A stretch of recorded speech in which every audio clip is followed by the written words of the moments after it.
उत्तर प्रदेश के गोंडा जिले की ग्राम सभा मरचौर से प्रधान पद के प्रत्याशी रविंद्र तिवारी ने ग्राम सभा की बिगड़ती हालात पर गहरी चिंता व्यक्त की है। उन्होंने बताया कि गौशाला का हाल अत्यधिक दयनीय है, जहां पशु भूख से तड़प रहे हैं और उनकी बुनियादी देखभाल तक नहीं हो पा रही। तिवारी ने कहा कि अगर वे प्रधान चुने जाते हैं तो वे सबसे पहले गौशाला का सुधार करेंगे ताकि हर पशु को पर्याप्त भोजन और सुरक्षित आवास मिल सके। इसके बाद वे ग्राम सभा के सभी खराब रास्तों और नालियों का व्यापक सुधार करेंगे ताकि लोगों को सुरक्षित और सुविधाजनक आवागमन मिल सके। उन्होंने ये भी स्पष्ट किया कि प्रधान मैं नहीं बल्कि पूरा ग्रामवासी प्रधान बनेंगे और वे केवल एक मार्गदर्शक की भूमिका निभाएंगे। तिवारी ने कहा कि वे हर ग्रामवासी के साथ कंधे से कंधा मिलाकर चलेंगे, दिन रात उनकी सेवा में लगे रहेंगे और मरचौर के सर्वांगीण विकास के लिए प्रतिबद्ध होंगे ताकि हर व्यक्ति की आवाज सुनी जाए और उनका बेहतर जीवन बन सके। मैं जितेंद्र कुमार पांडे उत्तर प्रदेश गोंडा से इस समय मैं उपस्थित हूँ उत्तर प्रदेश राज्य के गोंडा जिला के अंतर्गत ग्राम सभा मरचौर में। हमारे सामने बैठे हुए हैं प्रधान पद प्रत्याशी ग्राम सभा मरचौर से। हम इनसे कुछ बातचीत करना चाहेंगे।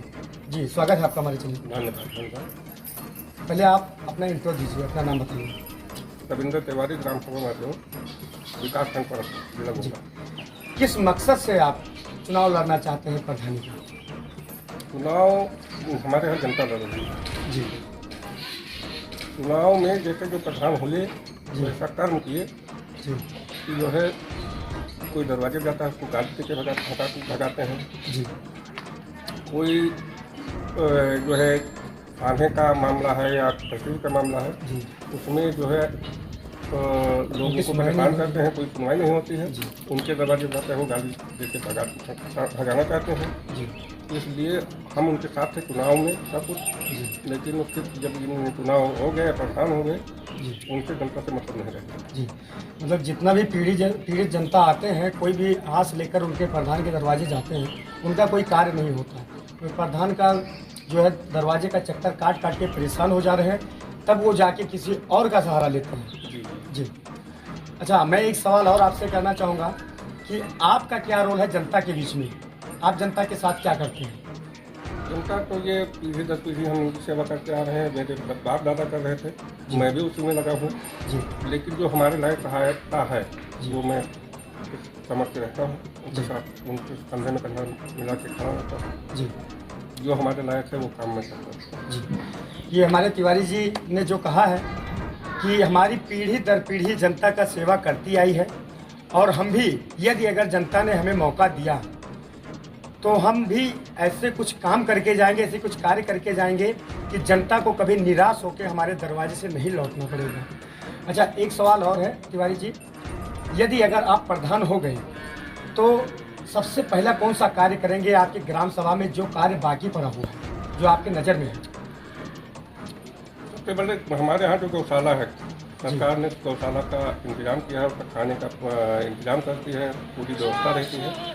लेकिन वो टोटल ऐसा है कि कोई पूरा गौ माता है वो सब भूखी मरती हैं। जी, उनकी अच्छी व्यवस्था नहीं है। जितना पैसा आता है उसका अगर आधा खर्च किया जाए जी, तो जानवर को कोई तकलीफ नहीं होती, कोई मरेगा नहीं, भूखा नहीं मरेगा।